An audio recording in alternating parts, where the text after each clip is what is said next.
Hello and welcome back to Chiefsman's Corner Live. I'll be interacting via YouTube chat if you're watching live, as well as Discord if you wish to join the show live. If you do join the show live on Discord, though, be sure to mute yourself when you pop into the WFL network area. I am your host, Coach Winuvas, one of the leadership team here in the WFL as the Chicago Bears. This show will go over Week 16 scores along with players of the podcast. We'll discuss the playoff races that are a little bit more final or almost final in the AFC and NFC, as well as off-season tasks to do whether or not you make the playoffs, and finish out with our Ask the Chief segment. We had some last-minute submissions to make an actual Ask the Chief segment, otherwise I would have had nothing to put here. If anyone is tuned in, welcome aboard. Thank you for listening, and leave comments for me to interact with. If you're watching this at any time, though, thank you for watching. Any and all support is appreciated. Without you guys, the WFL community doesn't exist. The first thing I want to talk about tonight, as always, is the WFL's incentive plan. The incentive plan allows you to get some perks that aren't available for every member simply by doing some extracurricular activities, easy for me to say, that involve WFL. Anything from Twitter to articles on the Neon Sports site to commenting or participating in the show. Even chatting in Discord can earn you experience points. Anything that makes the WFL a more immersive experience and increases its presence in the Madden community earns you some sort of credit. Link to the incentive plan is available using the command /incentive plan. That is all one word, /incentive plan in Discord. It is also available using our custom commands cheat sheet in the Help Central area of our WFL Discord.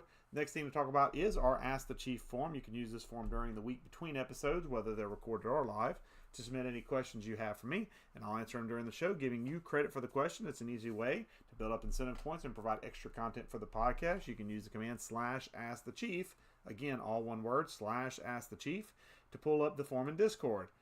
Another thing to discuss as we get closer to the off season, be sure to get ready for incentive plan forms to make sure you get your proper level in the sim season upcoming. Awards will be coming up soon as well. Get ready for it all, and do be aware that when we finalize this season, whatever level you're at in the chat, that will stay through the simulated season. So during the simulated season, you will have the same level that you did during the play season. So if you earn all Madden during the play season, guess what? You get all Madden during the simulated season, and you'll have to earn back during the play season, the third play season. You'll have all Madden going into it, but you'll have to earn back to all Madden status at that point. And then one final thing, and this is one that kind of bugs me a little bit. Buckman's big board needs some assistance. Now, in the last couple of Madden cycles, since they've updated scouting, usually by week 11 or week 8 actually, I usually have enough scouting. Usually all the players are 50% scouted, at least in the old system, to where at 50% scouted, they at least give me a range of grades, like from, say, A to C or B to D or whatever. This year, however, they've apparently tweaked scouting to where I no longer get all that information except for the positions that I went and scouted with my team. This kind of goes back to the pre-updated scouting days where essentially I had a crew of little Buckman scouts that would send me wonderful little photos of their scouting to basically help build the big board and make it something that everybody could use. So what I used to be able to do solo, I can't do right now, which is put in grades for every player. Now, I do have some positions already filled out based on my scouting that I've done, and another leadership member has helped out with scouting from their board. But we still need a couple of things if you are willing to help. What I need is DM, so direct message photos, of your attributes main page for a position group that you have at least 45% scouted. What that means is if you go to the attributes tab under your prospects, go to a position. If the entire position group is at least at 45% or higher, that means that if you scroll across for that position group, everything from awareness to injury and stamina, which are the last two values, will have some sort of letter grade range. What I need is essentially for you to essentially scroll across and get a frame of all the attributes you can fit in from awareness to whatever. If you can fit everything up to injury, that's awesome.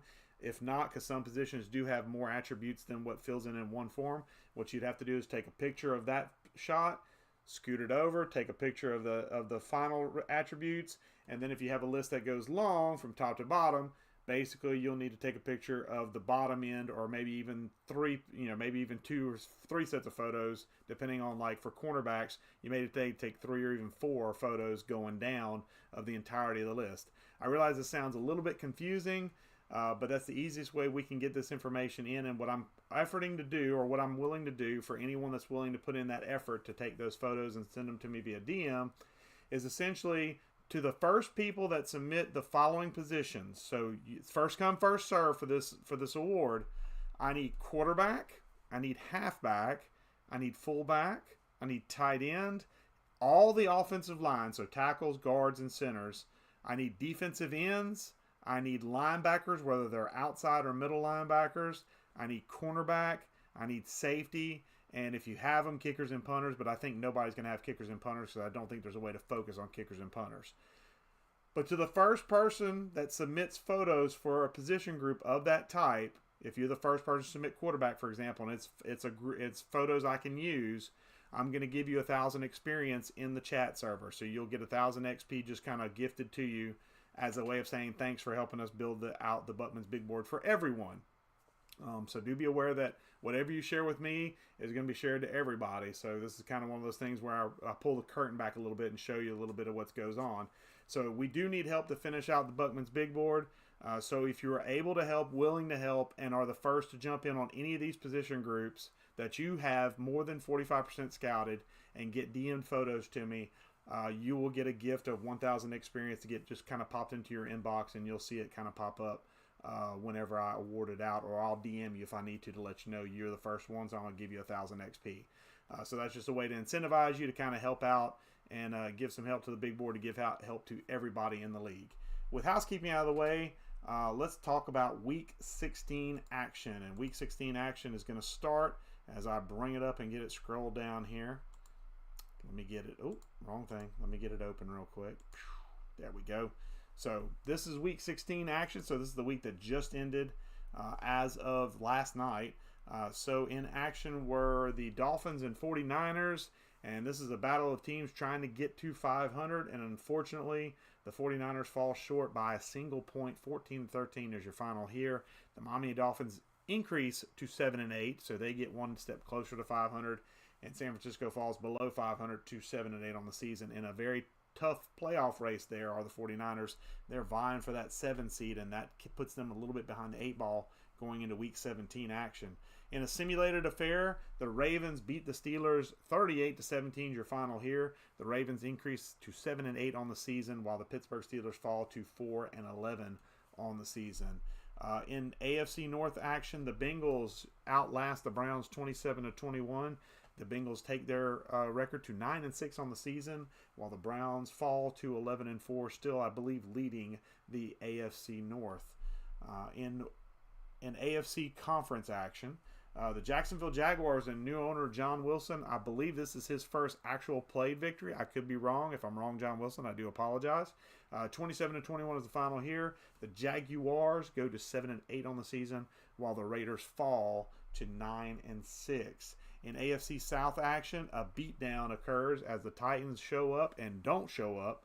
42-17 is your final here as the Colts just take them behind the woodshed. 10-6 are the Colts' record now after this victory. The Tennessee Titans fall to 9-6 on the season. Indianapolis has played their Week 17 game. That's why the little bit of difference in records there. So they currently have a game lead in the division.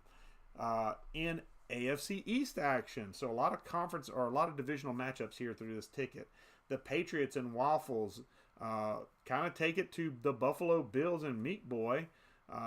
38-24 is your final here. The Patriots move to 11-3-1 on the season, while the Bills fall to 11-4. So technically, the Patriots have a little bit of a quarter game lead. I don't know how ties work in this thing, but they do have a lead in the division over the Bills, which is unusual to say that Meat Boy and the Bills are not leading the division.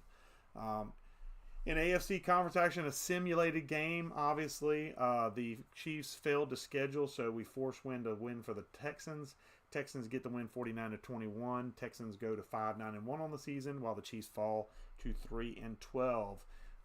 In NFC Conference action, the Saints travel to Green Bay and beat up on the Packers 28-10 is your final here. Saints increase their record to 9-6 on the season, while the Green Bay Packers fall to 5-10. More NFC action as the Cardinals travel to Carolina and run into a bit of a buzzsaw here with the Panthers as they are making a bid to make that 7th seed playoff spot as well. Carolina wins 27-17 and moves to 7-8 on the year, while the Cardinals fall to 4-11. In our game of the week action, those of you that bet on the Commanders, I am sorry to say you did not win out this time, as the Eagles double up the Commanders, 34-17 your final here. Commanders, I think, are really missing Jaden Daniels, who's out with a broken collarbone for a couple more weeks, and they fall to 10-5, while the Eagles take the division lead at 11-4. In a bit of a surprise here, the Giants take it to the Falcons. The defending WFL Bowl champions are in danger of missing the playoffs. They are in the 6th seed right now, but they could easily be bumped out, especially if they perform like this going down the stretch. 31-10 is your final. The Giants, move to 7-9. They have played their Week 17 game. The Falcons fall to 8-7. In more NFC conference action, we have the Dallas Cowboys playing Mr. Pompey's first game. Welcome to the WFL, sir, and welcome in a 37-17 loss as Lemigra moves to 5-10 on the season, while the Tampa Bay Buccaneers are currently stashed in the number 1 draft slot and probably looking ahead to that simulated season where they can get some draft picks. They are sitting at 2-13 on the season. In a simulated affair, the Rams simulate better than the Jets, 28-17 your final here.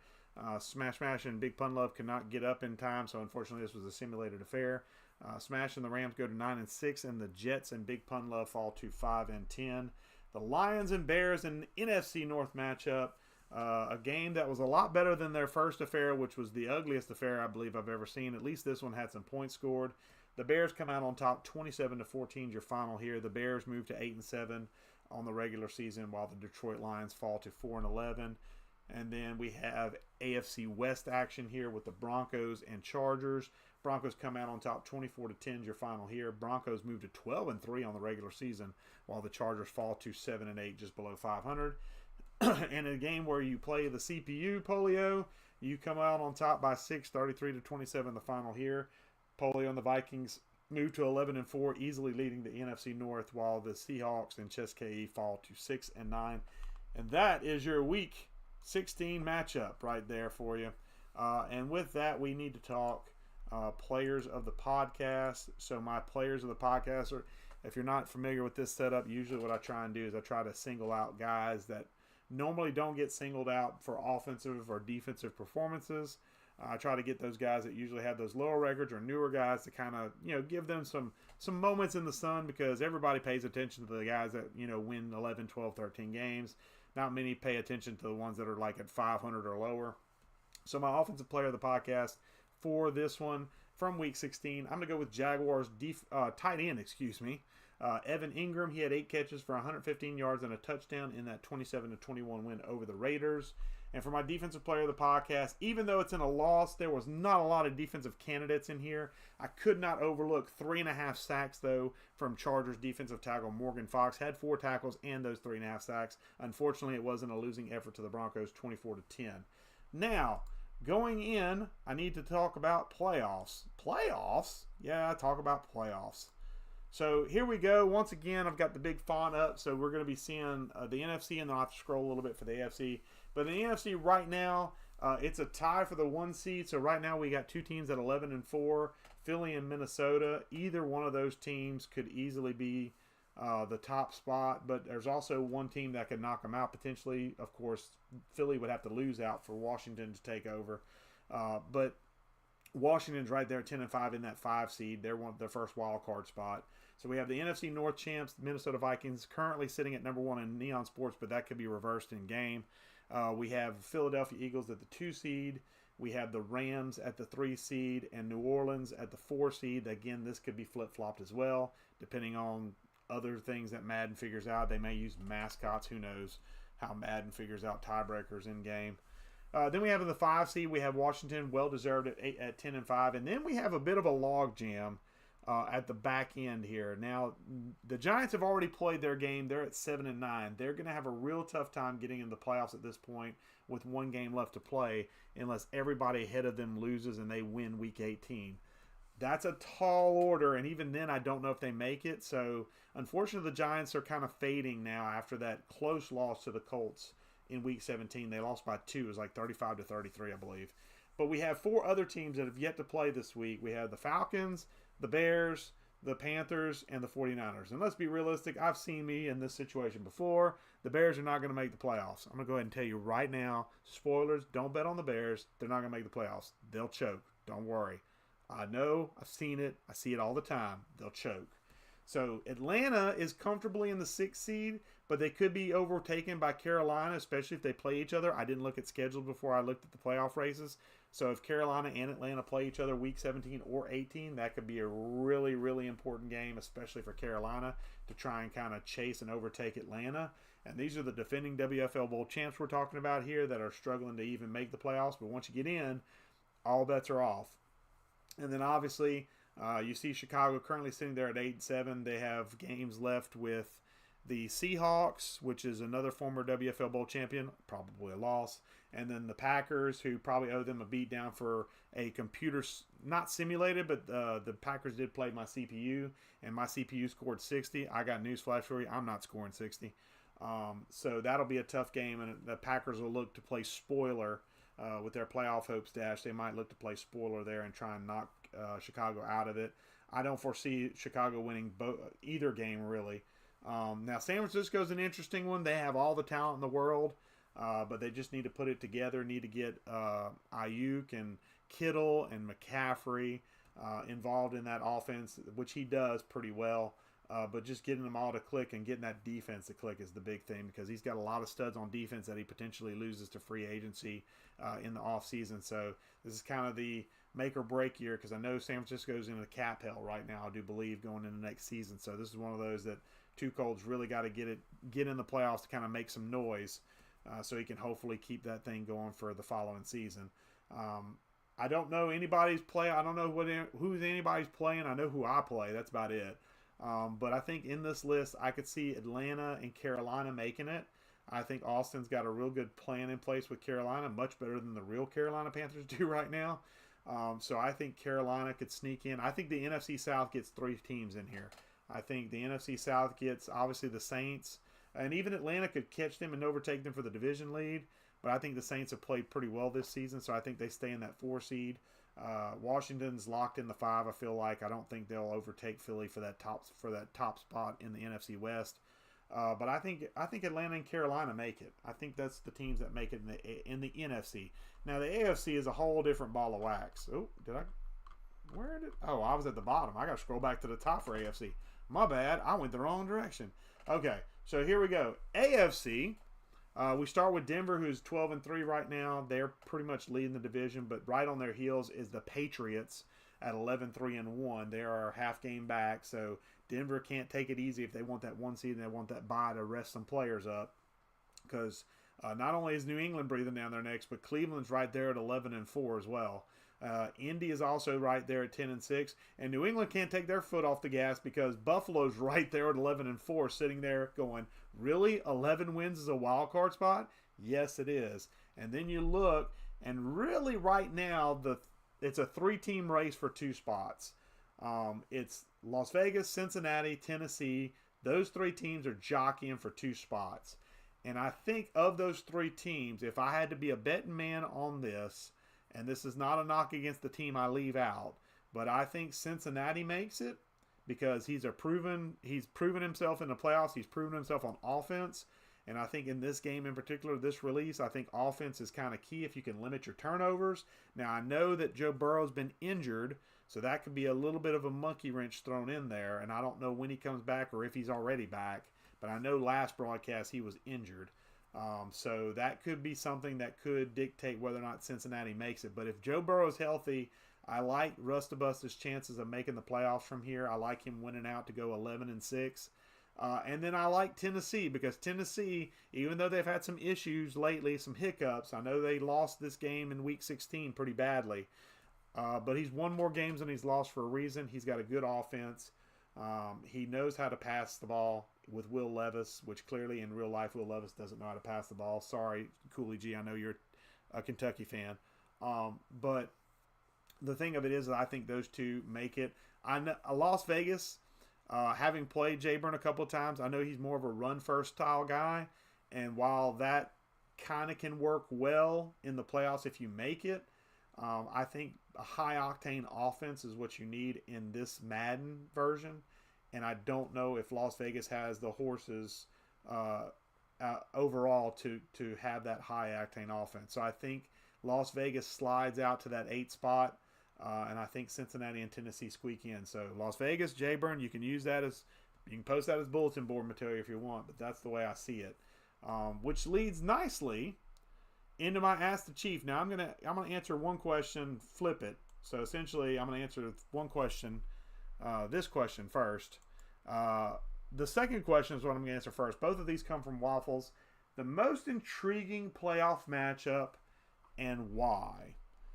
So I was doing some digging. That's why I was actually on the NFC side whenever I came on. I didn't realize I was at the bottom of the sheet, but I was at the bottom of the sheet. I'm going to give you two, one from the AFC and one from the NFC. The first AFC matchup, if all this holds, y'all, this is going to be a titanic matchup. Indy, former WFL Bowl champ, Cool Juke, against Meek Boy, and a perennial playoff show out in Buffalo. Has he won the big one here? Has he won the big one here? Maybe he has. Maybe this is 2 WFL Bowl champions going out. I think he may have won one. I think he won the first one maybe or the second one. It's been a while. But he's won one. So we got 2 essential WFL Bowl champions meeting up in the first round of the playoffs. That is ridiculous. That's ridiculous. One of those guys is going to be out on wild card weekend if it stays the way it is. That's ridiculous to me. That's just wild to think that. And then in the NFC, as I scroll down to the bottom, really quickly, I think an interesting matchup here is actually between, if the seeding holds out right as it looks right now, between 4 and 5. The 4-5 game is the one that interests me the most because you've got New Orleans, who, again, Kendro, he's a quiet guy, but he's a high-octane offense type of guy. He loves to – I know I've had talks with Studley, and Studley's like, he just likes to run the ball, but every time I played the guy, he chunks that ball to Olave like his life depends on it, which is not a bad strategy. Olave's his best receiver. Throw it to him and see if he can catch it. But New Orleans runs a pretty solid, good offense. And then you have Washington, new guy Ryan that's in there playing as the Commanders. Now, Jaden Daniels is hurt. I don't know if he's going to be back for the playoffs. But if he's back for the playoffs, you got Jaden Daniels, a potential Rookie of the Year candidate in the NFC, going against Derek Carr and 2 offenses that can get it done. It's basically going to be who gets to 40, who gets to 50 first. Because we've had scores out there in the 50s and even the 60s. I hope it doesn't get to that, but I think that's what it's going to be. I think that's where the interest lies. So I think that's my interesting playoff matchups and why. And then flip back, what has surprised you this season, and what has gone the way you thought it would? What has surprised me this season?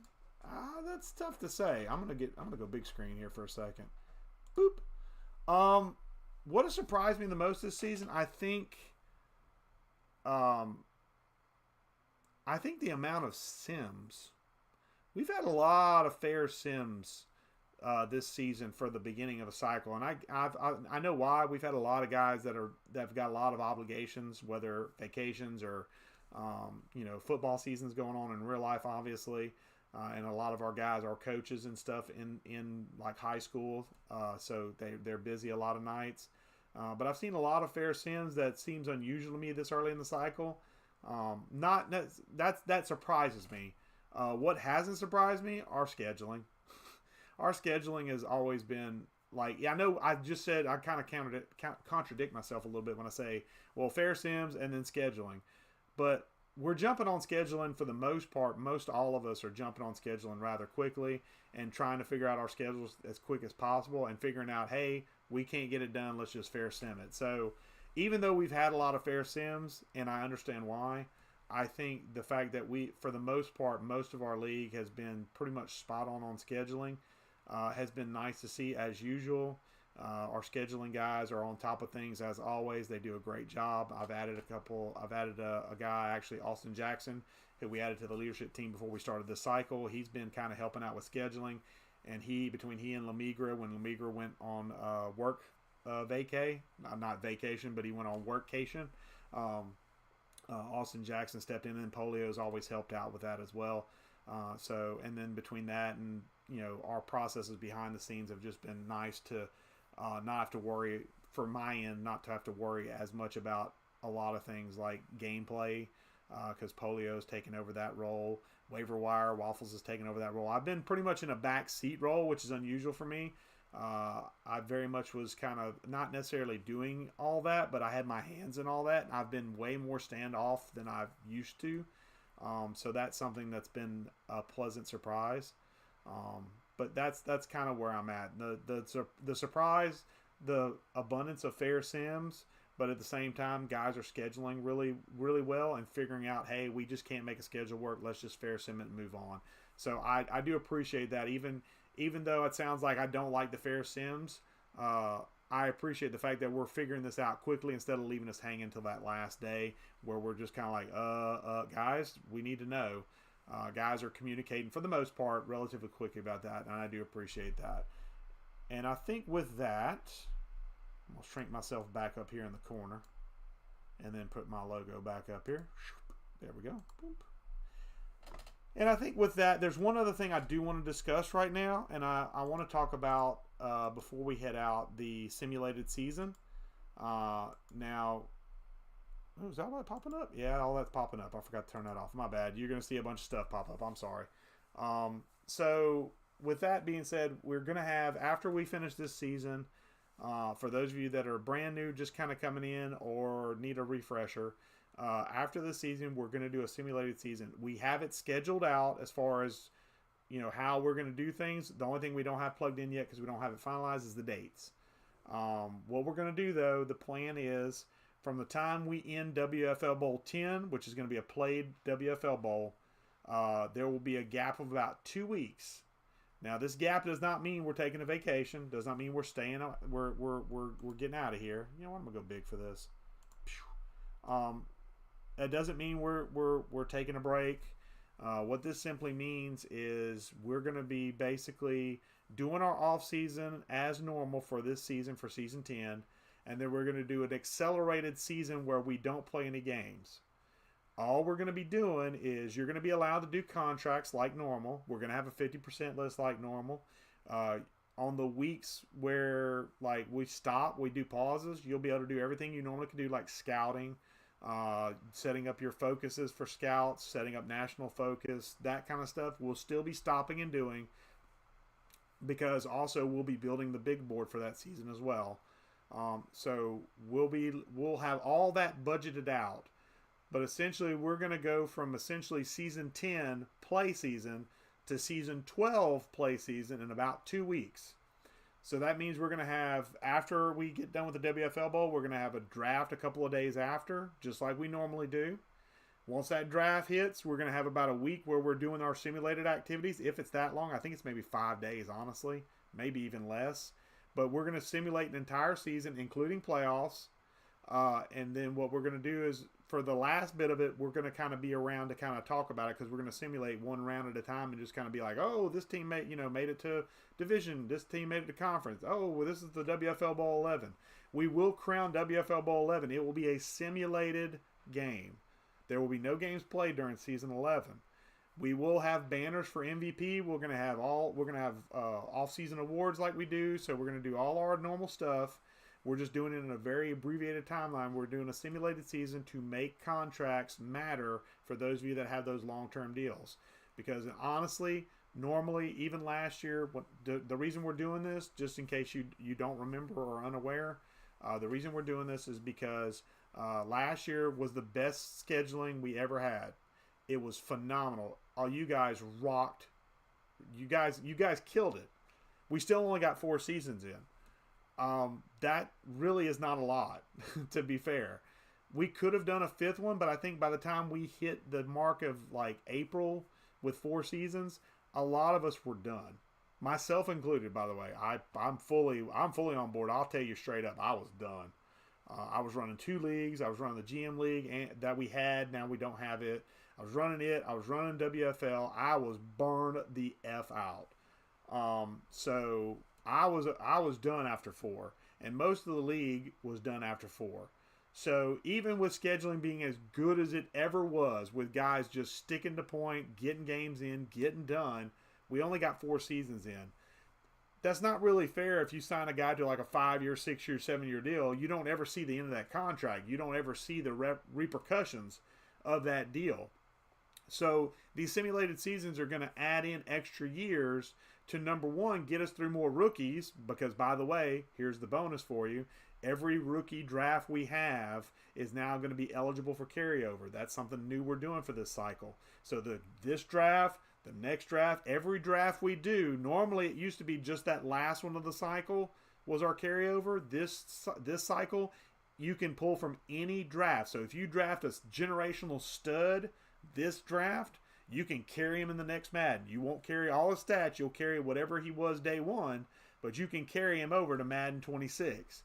So be aware of that. That's why we're doing this. And another thing that's nice is you're probably thinking, well, we're not gonna be playing for 2 weeks. That seems like a long time to not be playing. We're gonna be doing stuff because we'll be doing. There's a plan to do like a little bit of a tournament in the meantime to kind of keep you busy as far as playing stuff. That could also earn you rewards. There's also some plans to essentially keep you plugged in, because we're gonna have 2 drafts in 2 weeks. If that don't fire you up, I don't know what does, because that's one thing I do love is drafting, and being able to do it twice in 2 weeks sounds like a plan. We also plan to, hopefully, I haven't talked with Juke about this, but I know he's busy with football and stuff. I'm hoping that he'll be able to help with the draft show. If not, I will host a draft show myself using my system. It won't be as pretty as Juke's. Juke's got a nice little graphical setup. I don't. You can see my setup. My setup is bare bones as it gets. But I do want to do a draft show live, so if I have to do it on my side, I will. If Juke's available, though, he's always great about hosting and talking, and that's a great thing. If you've never seen a draft show, we like to get on. We talk about the first couple of rounds. We're usually on for about the first hour of the draft. Talk about the first couple of rounds, who's been picking. You guys jump on. You get live comments. You get live feedback, things of that nature. It's always a fun thing for everybody. But we'll be doing 2 of those in 2 weeks. And it's all preparing for us to get to that season 12 where we're back on play schedule and we go back to the 72-hour normal format, and you get to play and do all of that stuff. We're doing it just to get more seasons in the cycle. I think, especially once you see how the process is going to work, I think you'll like it, and I think it'll be something you'll be open to. But obviously that first one, especially for those of you that are like, we just want to play.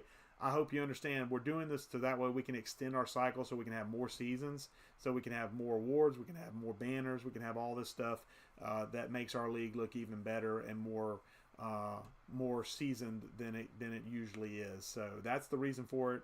I hope you understand. I hope you kind of buy into the process a little bit. We're going to do the best we can to make this first one as smooth and flawless as possible. We're going to have bumps. Hopefully you bear with us as we move forward, and hopefully you enjoy the simulated season and especially if you're one that's kind of frustrated with Madden right now. Maybe it's good for you to have a week or two to where you can kind of decompartmentalize, just worry about like GM stuff. It might be good for you, your Madden mental health. I know it'll probably be good for my Madden mental health because mine's always in the toilet. But that's the reason we're doing it. So I just want to kind of make you guys aware that this is coming up, and it's something to kind of be on the mindset about. So with that being said, I want to thank you guys for tuning in, whether live or with the recording. I always appreciate it. The WFL community appreciates it, and we hope you're entertained by the show. Let us know by throwing us a like, a subscribe, or leaving comments. Any feedback, good or bad, is always appreciated. And next week's going to be a recorded episode, but next Monday, folks, until next Monday, the corner is closed.